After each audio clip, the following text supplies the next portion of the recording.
Good day and welcome everyone to another Live with Kevin, another chance to join me for a conversation with a interesting and topical expert, which we'll get to here in just a couple of minutes.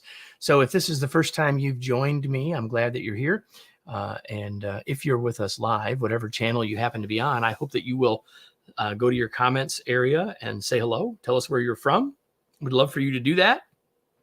Gives me and us a little bit of a chance to tell you who's here. This will eventually be another episode of the Remarkable Leadership Podcast that won't come out until in late April. So you being here today gives you the chance to see it, learn about these ideas much sooner, which is to your great advantage. Congratulations. But it also gives you the chance to make it a better conversation and a better podcast episode eventually. And so the way to do that is to continue to use that comment area in whatever social platform you're on to share your questions and your comments and your ideas. Just imagine that you're joining us for a cup of coffee or whatever beverage is the right one for your time of day. I hope that you will do that. And so then this will be not just a great experience for all of us now live, but a wonderful podcast later. And so since it will eventually be a podcast, none of the stuff I just said will be a part of that. So I'm going to do a countdown. That's where we will trim this to start the podcast. So that will begin in, Marissa, if you're ready, in 3, 2, 1. Do you love your work? Do you want to love your work? Do you even believe it's possible to love your work?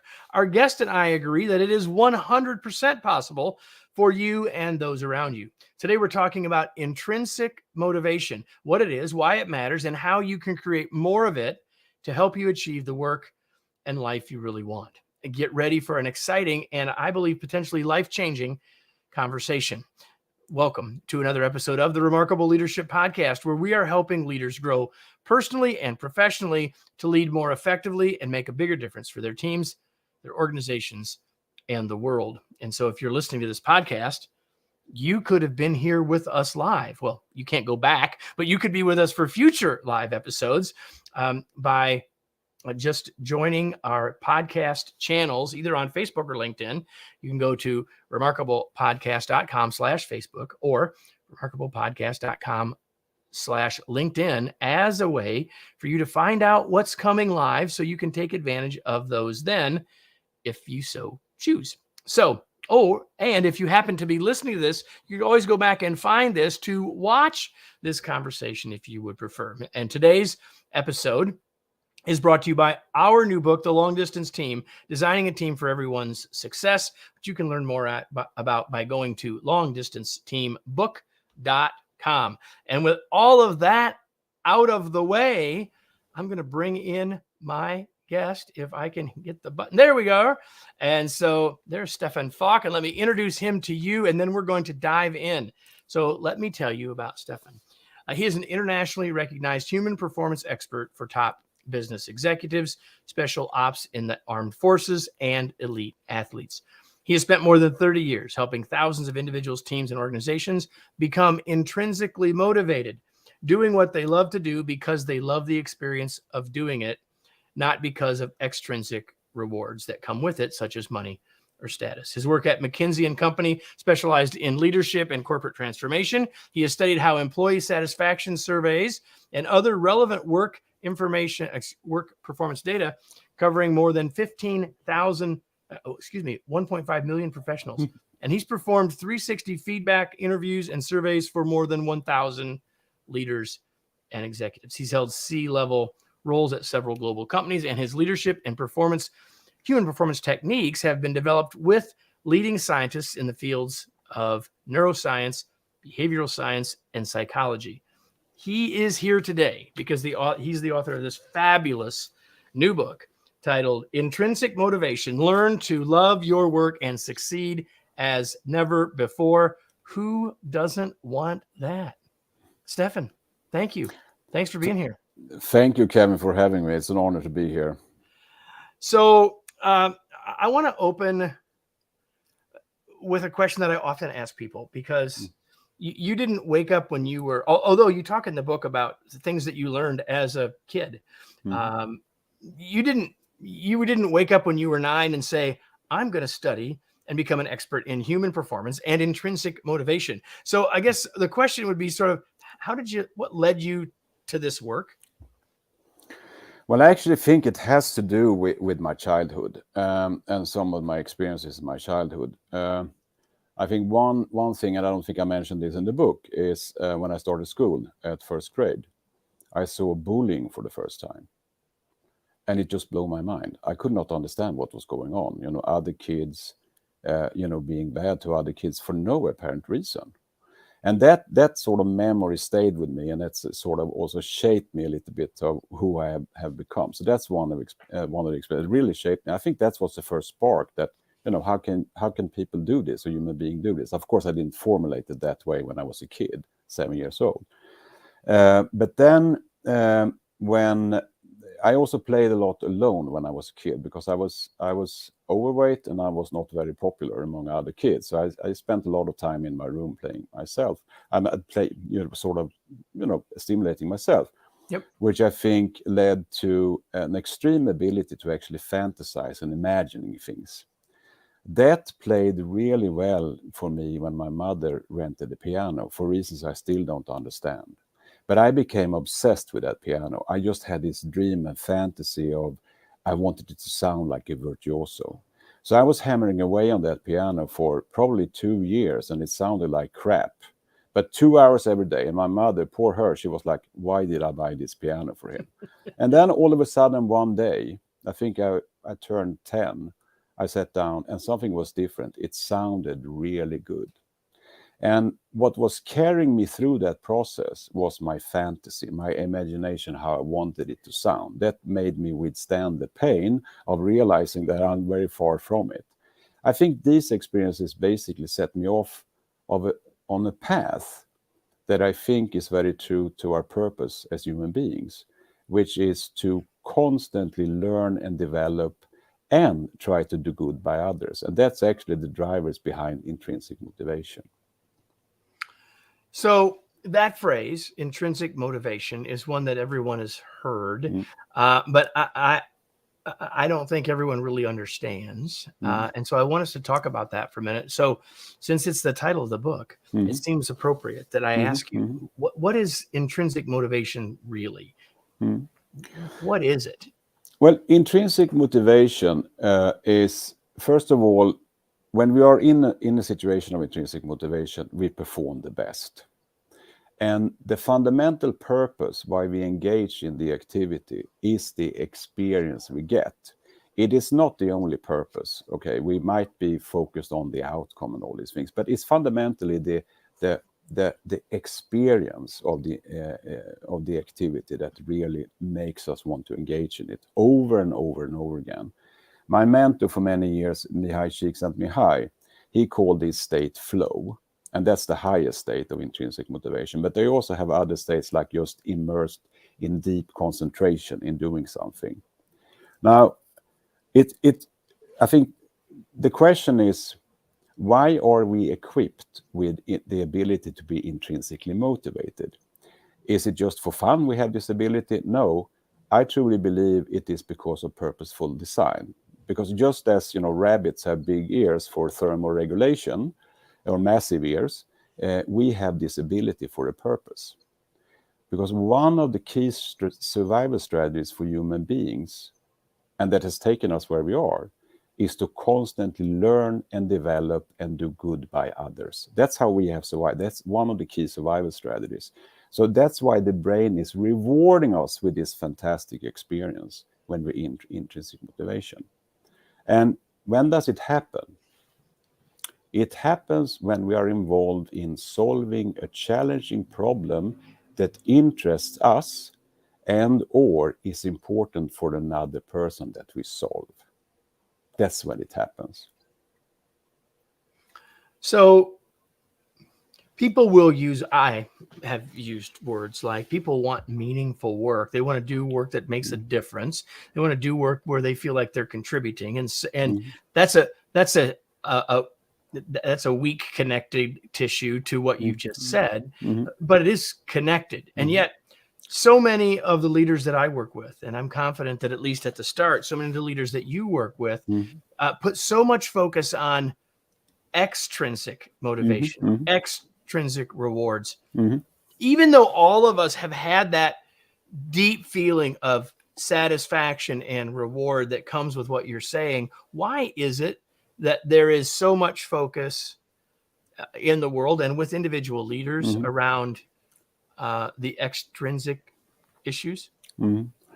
Well, and here comes the trick. At one hand, I say that cultivating your ability for intrinsic motivation is probably the most important life skill that you need to cultivate, because if you're really after the intrinsic rewards, they will come to you.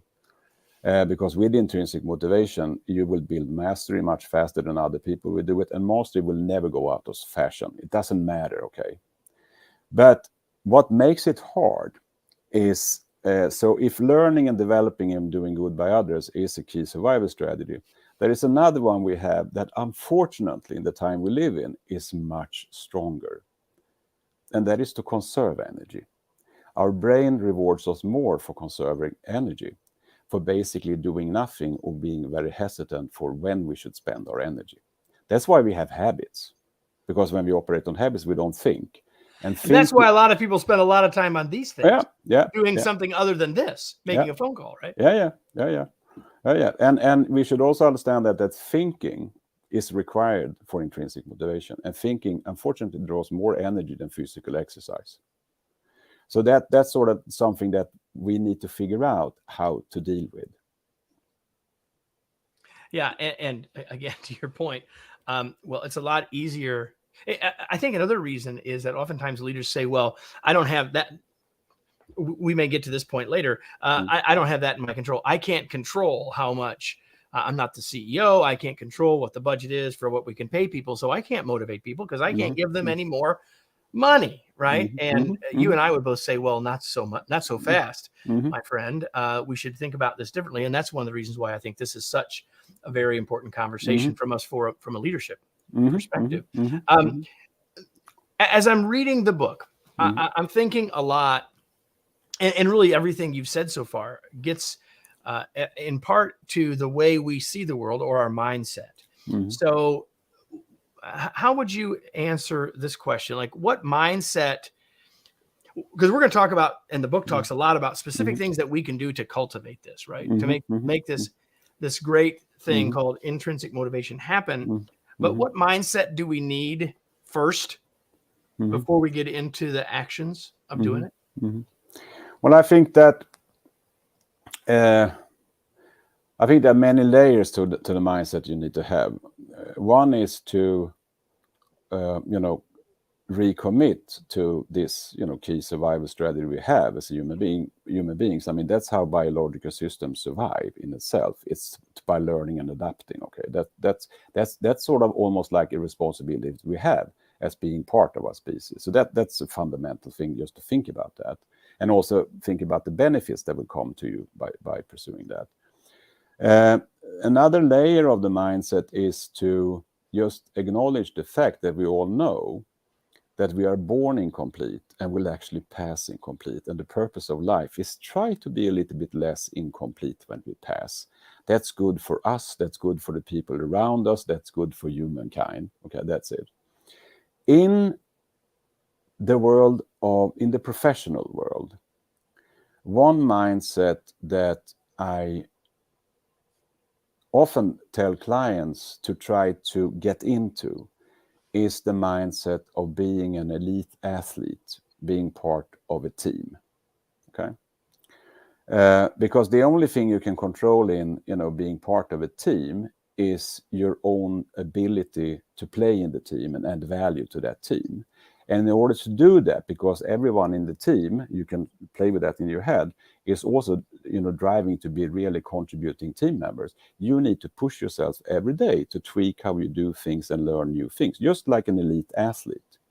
Now, should it be that your team is not set out to win the Stanley Cup or whatever it is, or be the number one in its industry, you have invested in yourself and developed yourself. So chances are that you will be drafted to another organization. So that's sort of a no regret move to make sure that you develop yourself and you cultivate your intrinsic motivation every day. in the long-term perspective, and this is what people, all this knowledge I'm talking about now is readily available for people. It's just that read it, understand it, act upon it.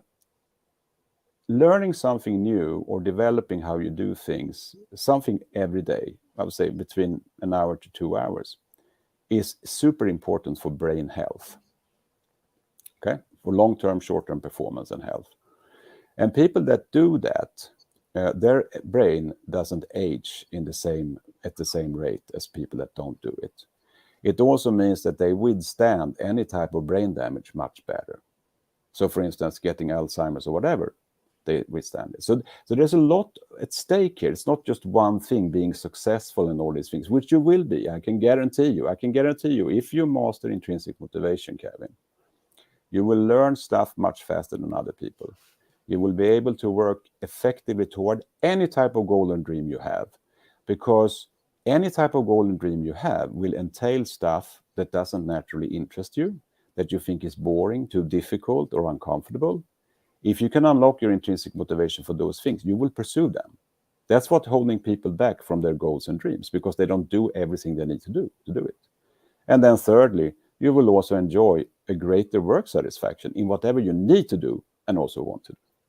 Need and want. We're going to get to that a little bit more. One of the things that you suggest, I read a lot, in part because I read a lot, and in part because I do this show. And you suggest something that I've never seen stated in the way that you stated it. You say that we shouldn't be focusing on activity, but that we should be focusing on exciting outcomes. So first of all, it sounds good. What does that mean, and why should we be focusing on exciting outcomes? Because if we focus only on pursuing or executing an activity without thinking about what we really want to achieve with that activity, we open up for, I would say, one of the main reasons people end up in a bad situation at work. They operate on habit. So you come into your work, you learn how to perform your tasks. When you think you have learned how to do them, you log out and you start to perform on habit.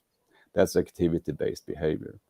What happens when you perform your task more or less in the same way, without constantly tweaking and improving and creating variation in how you do it, is that your effort over time goes down. So actually your performance goes down. With that comes a lot of rework, incomplete task results, and all these things. But also with it comes boredom, because now these things are not challenging you anymore. So you start to procrastinate. You create backlogs, you miss deadlines, and all of a sudden you're in this situation, I have too much to do. Okay. And if that is sustained, of course, all the negative thoughts come. I mean, the thing with the mind, and we probably could talk about this for 2 weeks, without any breaks. Anything negative in your life, it could be if you have 10 tasks that you perform, but 2 of them you think are boring. The mind has a tendency to hijack us and just look at the negative things in our life. So we can get the impression my work is not fun, but it's 2 things that I don't think is fun. Right. That's how the mind works. And when I was thinking about this, I think it was during Christmas. We went to Florida over Christmas. And thinking about, what am I really talking about here? And something came to mind, and that was like animals in captivity. So what happens with the activity-based behaviors, performing on habit and all this, and all the negative things that comes with that, it's actually you will suffer from something similar to animals in captivity. They call it zoochosis. I call it workchosis. That's it. So that is what's at stake here. Exciting outcomes is to push yourself to think, okay, now I'm going to perform this task. What would really be a fantastic outcome if I perform this task? Something that really would excite me. And you don't have to look far. You can look at the people dependent on the work result. How can I blow their mind? If I do this really good, and they say, "Whoa, what happened here? This just enables me to do something I couldn't do before." Because everything in an organization, everything I do, the purpose of that is to enable someone else to do something else. in the simplest form, enable them not to have to do my work, but you enable them to do something. That's how it works. So because what happens when you have an exciting outcome is that you're much more likely to plan for it. Think about the activity before you do it, which means that you have some kind of plan for pursuing it. And you're not going to be on autopilot either, right? No. Like I want this to be awesome today. I want this to be exciting today. I can't be on autopilot. No. And what happened? This is the thing, because you might say that, oh, he's talking against himself. He says that intrinsic motivation is the experience over the activity, and now he talks about outcomes. Well, exciting outcomes is important because it pushes you to come up with a plan, but it's following the plan when you actually are pursuing the task that creates the experience, okay? And then you create also this foundation, what Csikszentmihalyi, my mentor, said about that when you're in flow, you also get immediate feedback on how you are doing. And if you don't have a plan for executing something, how on earth are you going to get feedback on it? Right. So that's the beauty of exciting outcomes. And pushing outcomes, really, aggressive outcomes, it leads to innovation. You can just do things the same way you have done them before and all these things.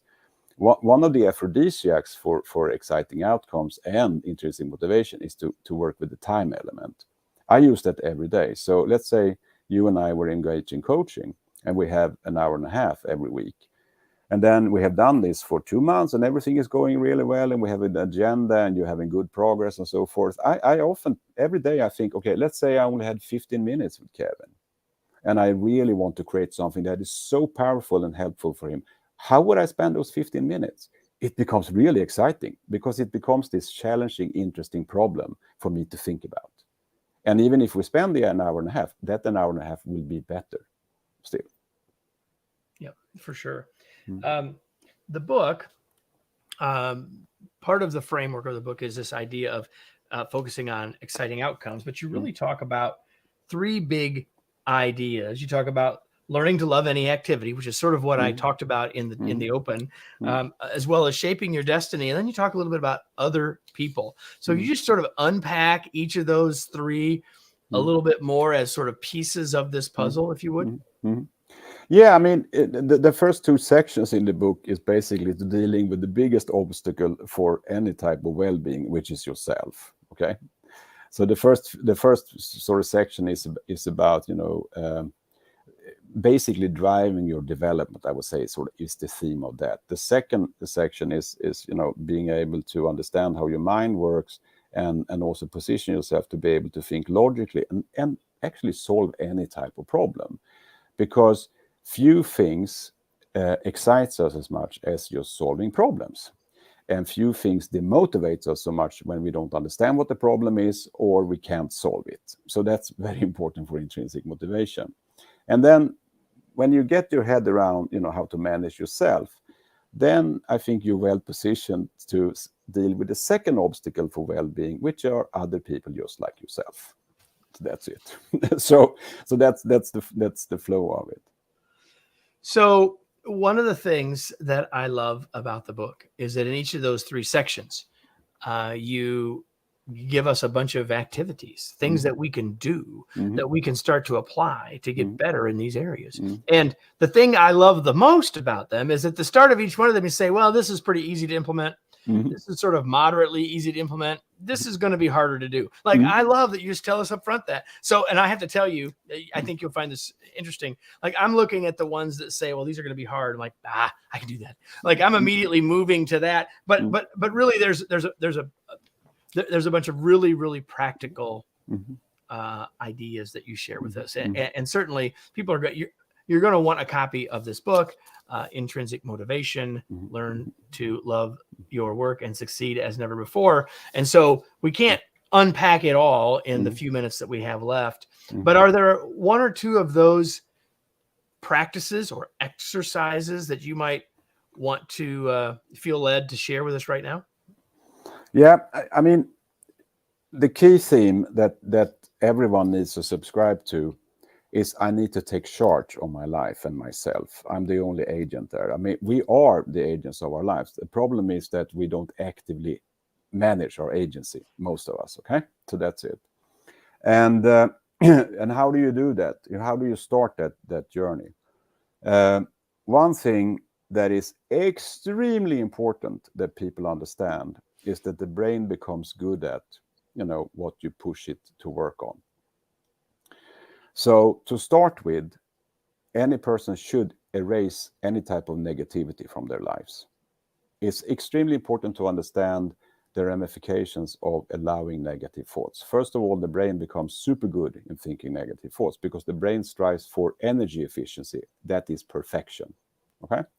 So the more negative your thoughts you have, it's going to be an inflation of those. And negative thoughts is a pre-stage of fight and flight. What does it mean? It means that your brain works slower. You become a worse problem solver. It's also detrimental for your immune system. So there's a lot of value at stake by allowing negativity into your life. How do you eradicate that? Well, the long-term solution is to learn how to think logically about stuff, okay? Because then you can just see through stuff that this can simply be true. It can't be that bad, end of story. But if you are a person that are prone to negative thinking, you think that Kevin, that meeting, he was not good, he could have, validated me a little bit more, or whatever it is, okay?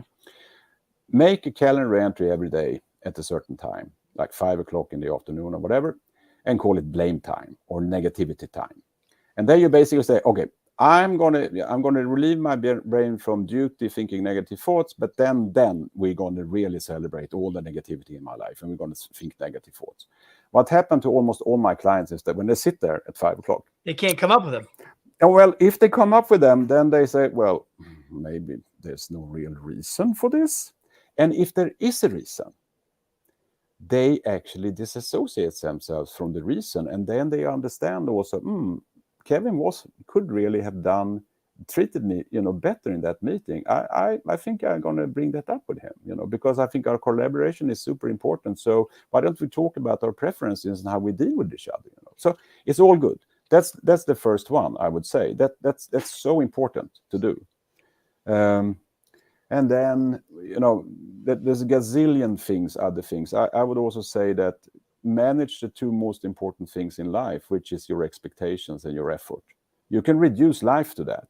What do I expect? What do I want to happen? And what is the effort I need to put in to do it? So every day, we talked about this before we started, that, always have an expectation of something you want to happen that day that really would make you feel good about yourself. And then think about the effort you can put after that. It's another version of the exciting outcome thing. For sure. There's one other that I want you to talk about real briefly. That, like other things we've talked about, we could spend, I know that you and I can spend a long time on. We along with that negativity, we get pretty good at blaming other people and being a victim. And your suggestion for helping us get past being a victim is to be a detective. Can you just quickly share that metaphor or that idea with people? Yeah, I mean, to have a detective mindset, to turn any type of failure or what you perceive as a negative experience into an interesting problem to understand. Why did this happen? So if we take that and we link that to what we talked about negativity, for instance, you and I collaborate, and we have collaborated for 2 years. And I select this because collaboration issues is such a source of dissatisfaction in organizations, the plus 100 I've seen. And then we have collaborated for 2 years. We had, let's say, 150 interactions, but 3 of those interactions we had a meltdown. Okay, I just felt that you didn't respect me, you didn't buy into what I said, and you were just like difficult. Okay, it led to a lot of negative things or whatever. Chances are, if anyone asks me, so how is your collaboration with Kevin? I would say, well, it's not that great. Okay. It's not, even though it's 3 out of 150. Yeah. Right. So the detective mindset here, because what is at play here is it's a cognitive bias called the peak end rule, which is so detrimental for us. It's that we evaluate an event or relationship based on the emotional high and the last observation we have of it. So if the emotional high was negative, negativity is much more painful for us than positive things. Chances are we will evaluate the whole thing in a very skewed way. So what you do as a detective then, okay, you draw a timeline. And then you plot. I plot all the interactions I had with Kevin. And then I mark the ones that has been bad. It's not too many, 3 out of 10. Okay, what happened there? Okay. And then I can start to make a calculation. What was the effect when it was negative? Yeah, but I could not let go of that for 4 hours of work time, and then we had to have another meeting. We had to diesel it. So maybe it is some value at stake here. Maybe we can do something here with it, So that's the detective mindset.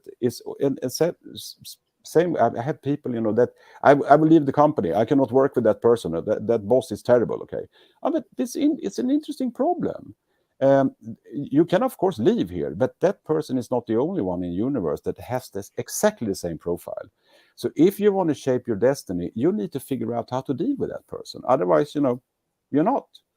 So start to observe that person. Start to observe what happens, and all these things. That's the detective mindset. You disassociate yourself from emotions and think rationally, logically about things. And when you do that, you figure out that you're intertwined with all of that, and then you start to say, "Hey, this part of this belongs to me." So, is there anything that we haven't talked about that you really feel we should have? Is there a question I should have asked that I didn't? Well, maybe you can then ask me, so Stefan, are you all beyond all this, that's in your book and all these things? No, I'm not. It's a constant struggle. I have a brain like anyone else have, and the thing with the brain is that it's so easy to be a victim of the primitive parts of the brain. Okay, the fear center and the reward system that is a sucker for easy rewards, and I fight with that, all the time. But the way I think about it is that when I get all these negative thoughts or whatever it is, or I want to sort of run away from challenges or whatever it is, it's actually not me. It's the primitive part of my brain. So I took a driver's license first time in my life a few months back, and I was so scared of going out on the highway and changing lanes in fast speed or whatever. And my wife, she went to LA to visit her daughter. And then I rented a car. I'm going to practice during the weekend. And obviously, as soon as I rented the car, my brain is like, why do you do this to yourself? It's going to be super uncomfortable. You work so hard. You have all these clients and all these things. Why don't you just wedge out, this weekend? You take a walk in Central Park and just enjoy it. I mean, you deserve it. All these thoughts comes up. So obviously, the night before I'm supposed to practice, I didn't sleep well, because my brain is like, whatever. And in the morning, I'm super tired. I'm more tired than I've ever been, and I'm like, should I really take the car?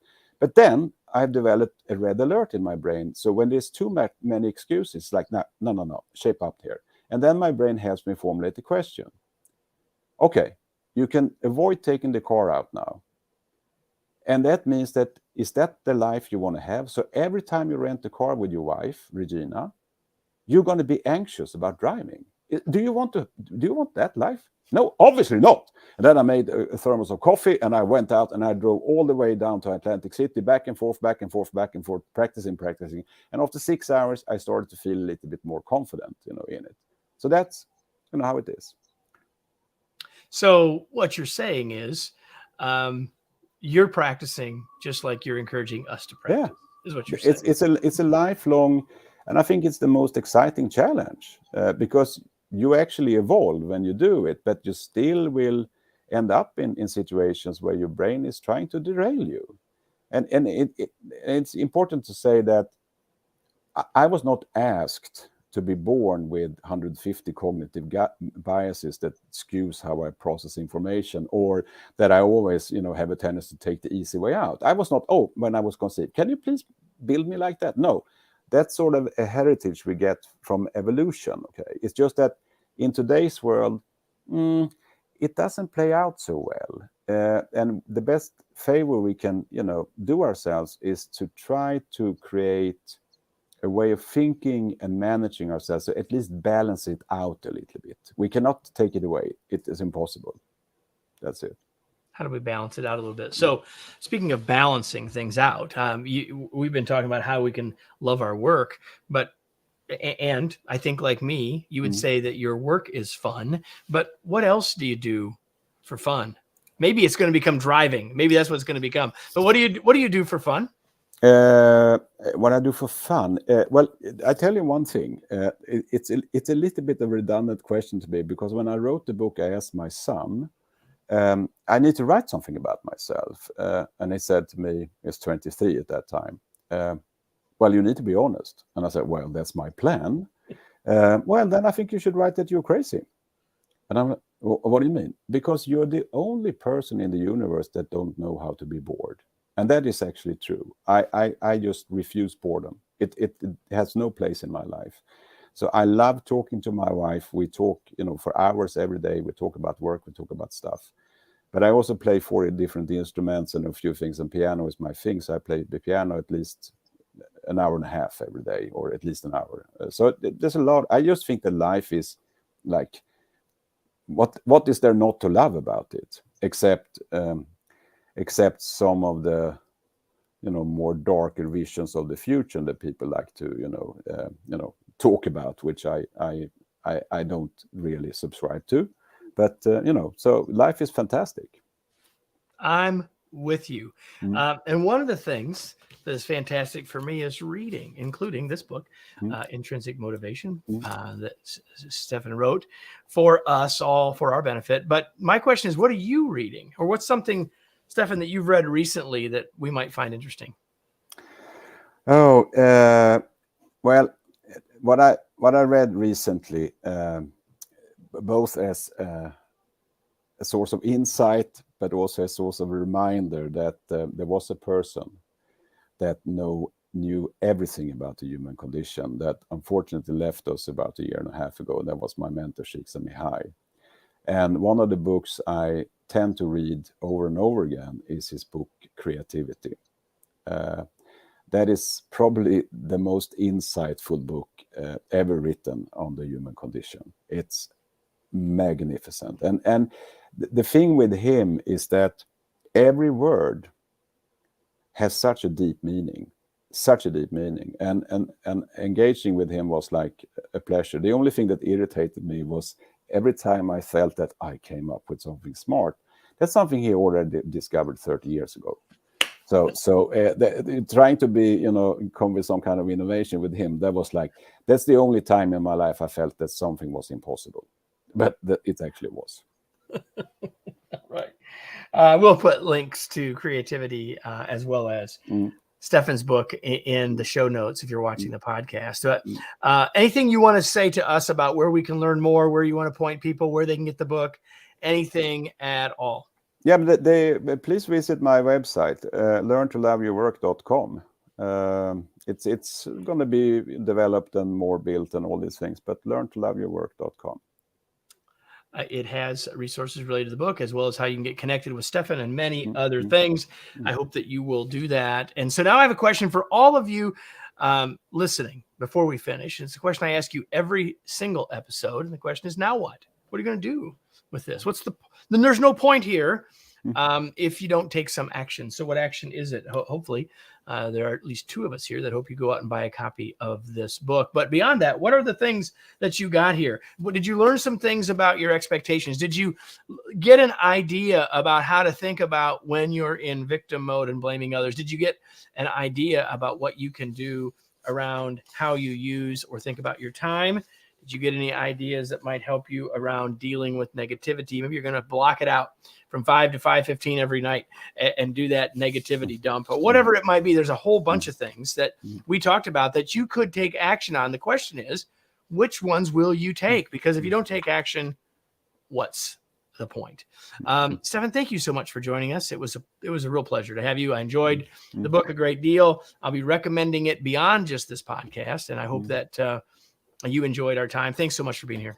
Thank you very much for having me, Kevin. It's been a complete pleasure.